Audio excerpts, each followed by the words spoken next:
श्री राम जय जय राम। नारायण समारंभां शंकराचार्य मध्यमाम् अस्मदाचार्यपर्यन्तां वन्दे गुरुपरम्परां। श्री गुरुचरण सरोज रज निज मन मुकुर सुधार वर्णो रघुबर विमल जसु जो दायक फल चार। ओम श्री सीतारामचंद्राभ्याम नमः उमामहेश्वराभ्याम नमः। ओम श्री एकादशी दक्षिणेश्वर धाम सरकार सिंहते नमः। सिद्ध तपोवन जोगी जन सुर किन्नर मुनि वृंद बसहि तहाँ सुखती सकल से वहीं शिव सुख कांद। असिद्ध तपोवन जोगी जन सुर किन्नर मुनि वृंद बसहि तहाँ सुखती सकल से वहीं सुख शिव सुख कांद। सिद्ध तपस्वी योगी गण देवता किन्नर और मुनियों के समूह उस पर्वत पर रहते हैं। ये सब बड़े पुण्यात्मा हैं और आनंद कंद महादेव जी की सेवा करते हैं। हरिहर विमुख धर्म रति नाही, हरिहर विमुख धर्म रति नाही, ते नर तहाँ सपने हूँ नहीं जाही, ते नर तहाँ सपने हूँ नहीं जाही। तेहि गिरि पर बट बिप बिटप विशाला, तेहि गिरि पर पवट बिप बिटप विशाला, नित नूतन सुंदर सब काला, नित नूतन सुंदर सब काला। जो भगवान विष्णु और महादेव जी से विमुख होते हैं और जिनकी धर्म प्रीति नहीं है, वे लोग स्वप्न में भी वहां नहीं जा सकते। उस पर्वत पर एक विशाल बरगद का पेड़ है। तेहि गिर पर बट बिटप विशाला, एक विशाल बरगद का पेड़ है जो नित्य नवीन और सब काल 6 ऋतुओं में सुंदर रहता है। नित्य नूतन और सुंदर सब काला, सब समय में जो है वो सुंदर रहता है। फिर क्या होती है?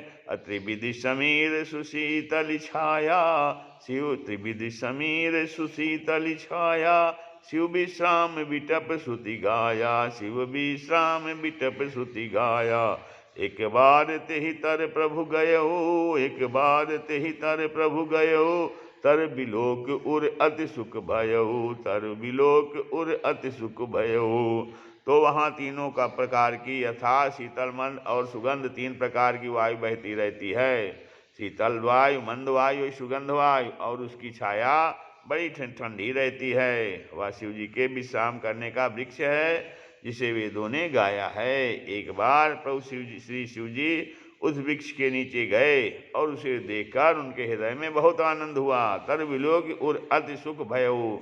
फिर निज कर डासी नागरी पुछाला, निज कर डासी नागरी पुछाला, बैठे सहज ही शंभु कृपाला, बैठे सहज ही शंभु कृपाला।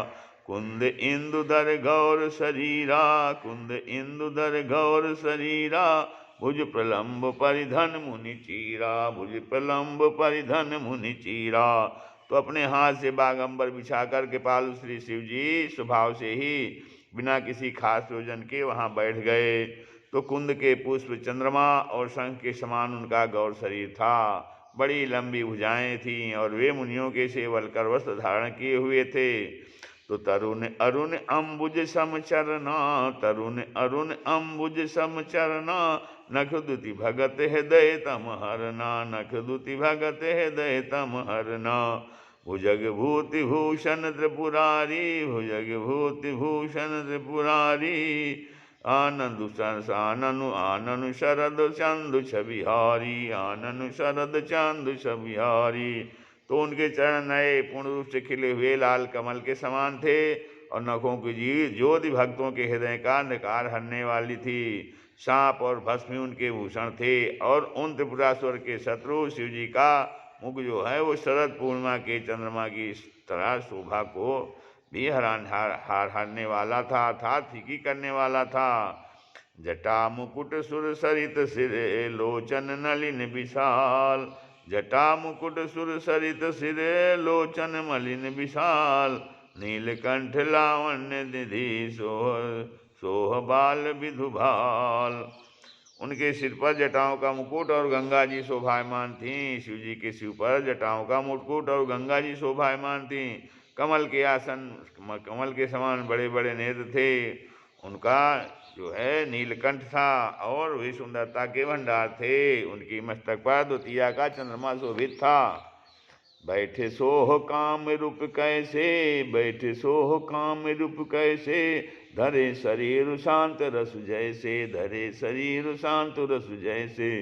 पार्वती भल अवसर जानी, पार्वती भल अवसर जानी, गई शंभु पहि मातु भवानी, गई शंभु पहि मातु भवानी।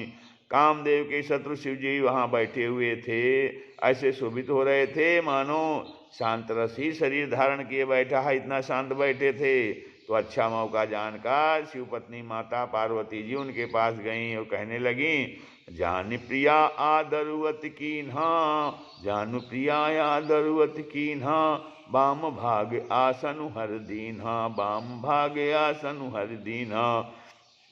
बैठी शिव समीप हर्षाई, बैठी शिव समीप हर्षाई, पुरुष पूर्व जन्म कथा चित आई, पूर्व जन्म कथा चित आई।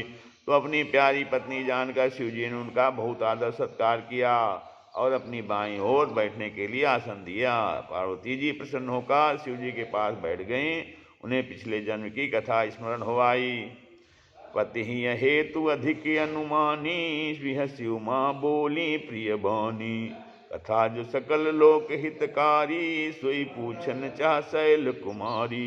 स्वामी के हृदय में अपने ऊपर पहले के अपेक्षा अधिक प्रेम समझकर पार्वती जी हंसकर प्रिय वचन बोली। याज्ञवल्क्य जी कहते हैं कि जो कथा सब लोगों को अहित करने वाली है उसे ही पार्वती जी पूछना चाहती हैं। तो विश्वनाथ ममनाथ पुरारी, त्रिभुवन महिमा विदित तुम्हारी, चर अरुचर नाग अरु नर देवा, सकल करहि पद पंकज सेवा। पार्वती जी ने कहा कि हे संसार के स्वामी, हे मेरे नाथ, हे त्रिपुरासुर का वध करने वाले, आपकी महिमा तीनों लोकों में विख्यात है। चर अचर नाग मनुष्य और देवता सभी आपके चरण कमलों की सेवा करते हैं।